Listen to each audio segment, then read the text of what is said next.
Every year at Logifam, we have a Christmas party, and this is a really wonderful, slightly chaotic event. We invite the women who've been in our organisation that current year and also the women who've been in our organisation in previous years. So it's a really good opportunity to see what has happened to women after they leave Logifam. Some of them are doing really well and thriving in housing, and others are still in very precarious and fragile situations. So as a manager, one of the things that I'm always thinking about after the Christmas party is, are there things that we could do differently as women transition out the shelter that would help them to find more stability after Logifam? I looked for different data sets and research to try and find out if there was any information about the kind of supports that can really help a woman transition out of a shelter. But I couldn't find research that really reflected our population, which is very broad. We have women with children and women without children. We have women who are experiencing homelessness because of conjugal violence and women who are experiencing chronic homelessness. We have women with mental health issues and women from many different ethnic backgrounds, and the women are aged from 18 to 65. It's a really diverse population with many different factors that have led to the woman needing to be in a shelter in the first place. So I wanted to find out more about that transition.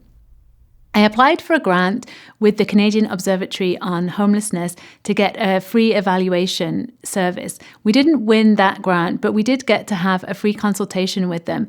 And they put us in touch with a professor at McGill University who put us in touch with another professor, Laurence, who also happened to be the supervisor for our occupational therapy interns that semester.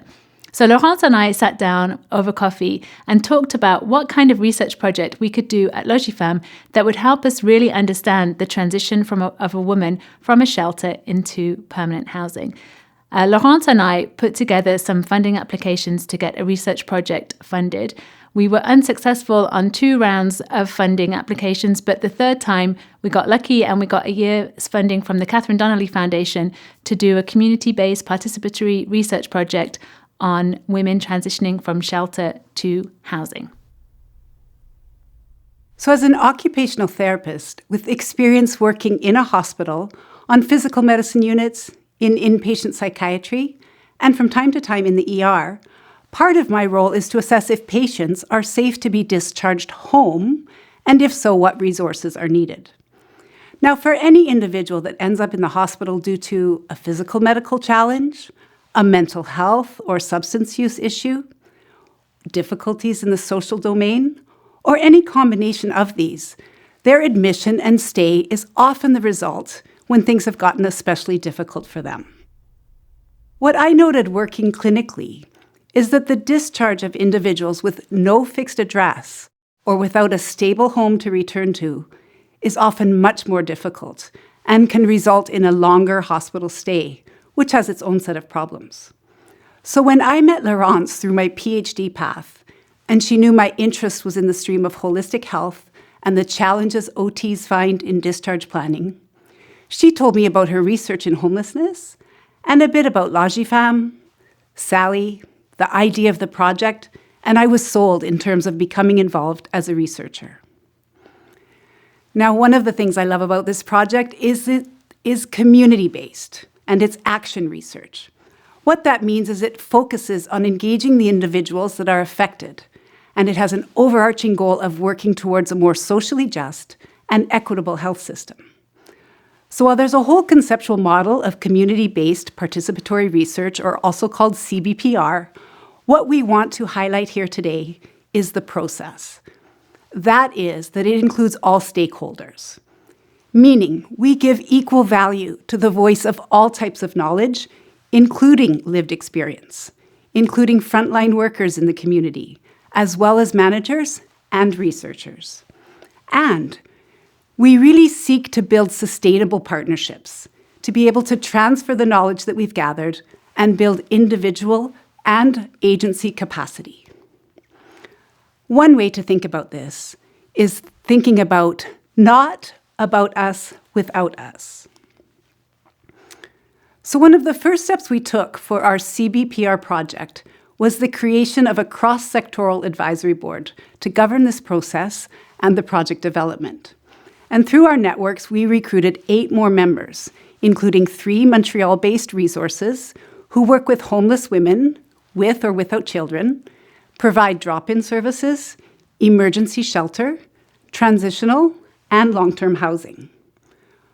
We also recruited 3 women who have experienced this transition from a shelter to permanent housing, an additional researcher, and an occupational therapist working in the community. So for our project, we're really using a broad definition of homelessness. That is, we include any type of housing precarity for women. So for example, the woman might have experienced chronic or episodic homelessness, or they may have become homeless due to conjugal violence. Specifically, our project is focused on women who have been in a shelter and have transitioned into permanent housing. So together with our advisory board, we've been involved in 4 interconnected project phases. Phase 1 was a scoping review.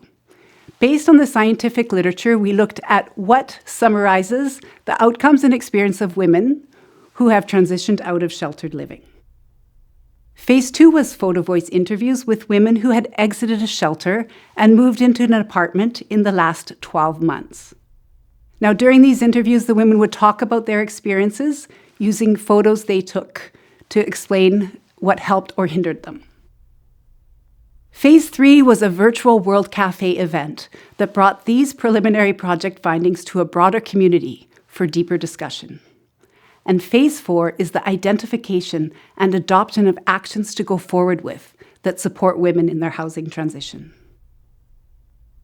One of the first activities we did with our advisory committee was a reflective activity to think through what the transition from a shelter to housing meant for the different members of the committee. We invited everybody to look at these 9 images and to choose an image that spoke to them about that transition. The activity also introduced the committee to the photo voice process, which was a key tool in the research project. One of the committee members chose this photo of a young girl beaming under an umbrella, reaching out her hand to catch raindrops. This spoke to her about the joy of new beginnings. She also pointed out that both the umbrella and housing offer protection to allow people to continue to do well even when conditions are difficult. Someone else used this photograph of a butterfly emerging from a cocoon to talk about the transformation process when a woman leaves a shelter to move to the next phase of her life. This process is beautiful and exciting, but it can also be a challenging time of struggle and fragility. We talked about the fact that housing is not the solution to all problems and that indeed new problems may emerge when a woman is housed. This photo of an empty fridge with only a pepper on the shelves spoke to one of our members about the food insecurity many women experience when they're housed but have very limited income. The need for social connection came up in our discussions. This photo of 2 women drinking tea together spoke to one of our members about the importance of meaningful relationships once a woman is housed, and also reminded her that it can be difficult for women to maintain connection when they've been through a lot of transition. Many women experience isolation when they are housed. Having lived in a community living setting in a shelter, the transition to housing can be very lonely. This photo of a woman lying on a bed looking up at the ceiling spoke to one of our members about the anxiety and depression loneliness causes. We also talked about the issue of security in housing. This image of a broken hinge reminded us that even once housed, many women are still in unsafe situations and are vulnerable to different kinds of abuse. This was one of the most powerful images that was chosen, and the person who chose it talked about how, as you leave a shelter, the first few steps can seem very solid and very clear, but the pathway forwards is still quite scary, and there's this fear that at some point the stable pathway is going to end and the woman's going to find herself in a precarious situation again. So conducting the photo voice interviews gave us access to very rich and descriptive information on the processes and experiences of women during their transition from shelter to home. We had a very diverse group of women ranging in ages from 28 to 65. Some had dependent children, and some had kids who were older and independent. And some had either lost touch or custody of their children or given them up for adoption. The women had various relationship status of either being in a couple, single, widowed, and most, but not all, were heterosexual. In terms of cultural backgrounds, we had English and French-speaking participants with varied ethnic backgrounds. We had women with medical issues, such as visual impairment or severe arthritis and chronic pain, to the point of having to use a walker and adapted transport to get around in the community.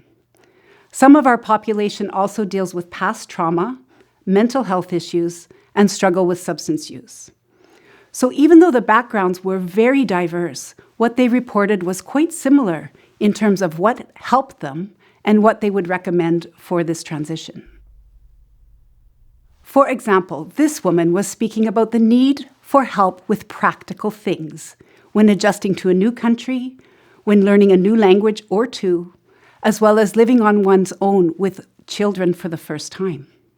She states, "After the hospital, and I come to live at the shelter. And I met some other ladies and still have, and they need to study. They need to know how to live a life here." Another category was the need for individualized support. This woman was reflecting on her social isolation and her lack of support. And in referring to the importance of her cat, she told me, "He is my baby. He is really the only person I have left in my life. And I would like to have somebody to talk to, somebody to go out with." Another category points to an area that could be addressed by peer support strategies. This woman stated, "I would love to get a workshop for the people coming from homelessness. Once they can get back on their feet so they can move forward, they will move faster because that will inspire them to share their stories." And one of our participants, who is legally blind and a mother, asked me to find a picture of a community center for her, as it was too difficult for her to go take photos when not in her home. In this case, she was talking about the importance of group activities. And she told me, "It's important for us to have a place to meet other mothers and to see that it's not just us with these problems, and even to have a place for the kids to do some arts and crafts. That would take all of the stress of the kid off the mother, and to have support for the mother. So that's what I think. So just have a place like that."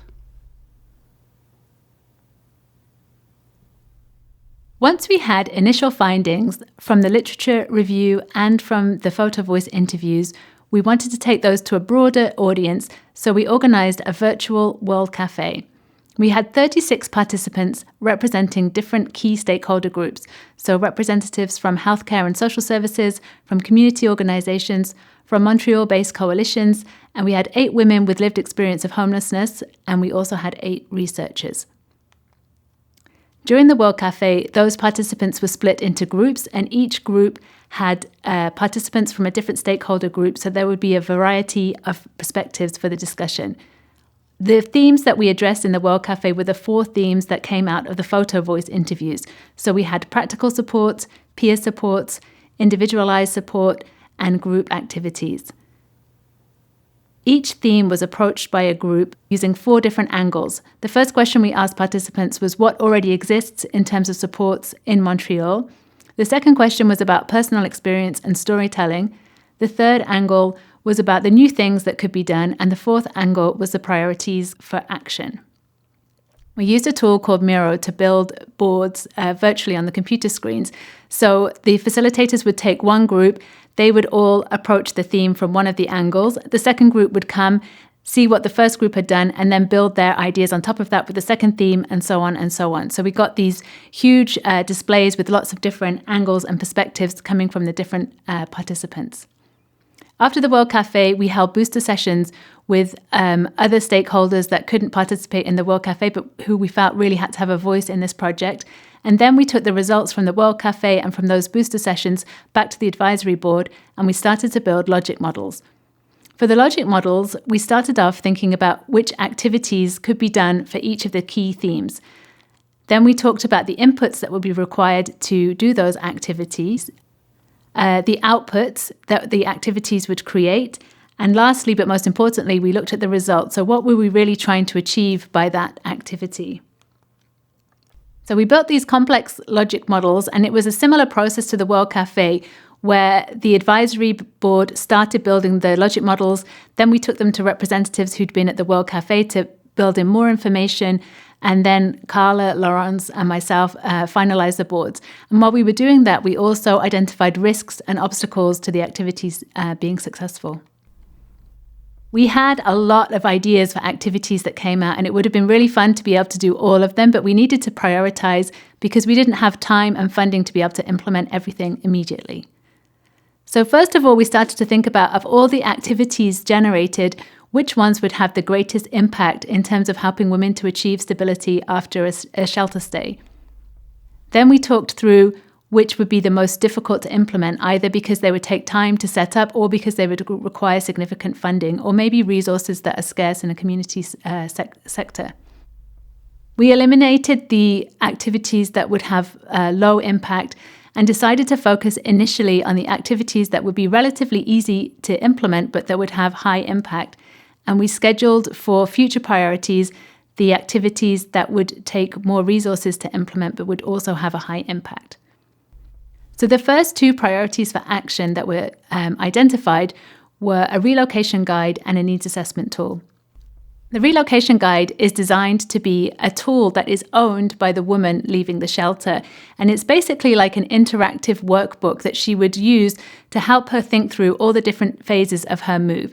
So the idea is that she would be able to get information in the book and also make notes in it that would be relevant to her. It would cover things like preparing for a move, identifying furniture, how to get her name on social housing lists. It would have themes on how to take care of herself during the move, and then also how to orient herself in her new neighborhood and how to find the kind of services that she needs. And it would also serve as a tool for the intervention worker to ensure that she was helping the woman to think through each phase of her move. The needs assessment tool was more to be used by an intervention worker to help her evaluate what kind of needs the woman might have as she transitions out of a shelter, to make sure that the support offered would be really relevant to the needs of that particular woman, and that any particular risks that a woman might face would be addressed. The Lotus Project has been really cool to work on. It's been so rich to be able to exchange with different participants coming from different perspectives, and to bring an activity or an idea to a group and to immediately be able to get a response from what that looks like from a research perspective, from a community organization perspective, and also most importantly from a woman who has experienced that transition, their perspective. I've really loved working on it, and it's also been cool to see the kind of other projects that have been born out of it. So we, at the moment, have a group of occupational therapy students that are working on a food security project coming out of the Lotus Project. And we formed a community of practice out of this project too. But the coolest thing about it has definitely been hearing the experience of the women who've successfully made that transition from a shelter into permanent housing. And so I think it's fitting that we end the presentation with a word from one of those women. I recently turned 44 years old. I'm a mother of a 6-year-old daughter. After the birth of my child, I suffer from a severe postpartum depression with chronic anxiety. I was hospitalized for 11 months, and while I was there, my relationship ended. With the help of the hospital staff, I found a place at Logifam for a year. Now, I have my own apartment in a social housing project with a playground at the door for my daughter. I got involved with the Lotus Project because it's not another attempt to create a quick fix, and the women's voices are included. It's a chance to be part of something bigger than me, for something good to come out of that terrible time in my life. A way to pay it forward. For the first time, I feel empowered. I can see myself going back to the working community, maybe as a peer support worker. I sincerely hope that the Lotus Project will be able to continue. We would like to thank Dr. Laurence Roy and the Supervisory Committee at McGill for their academic guidance and support. We wish to thank all members of the Advisory Committee and all participants in the research project so far and in the future. And we'd also like to thank the Catherine Donnelly Foundation for funding this project. The lotus represents the power of every human to flourish, no matter what the conditions of life or the difficulties encountered. For more information about the Lotus Project, please contact Carla Jacobson, carla.jacobson@mail.mcgill.ca, or Sally Richmond, sally@logifam.org.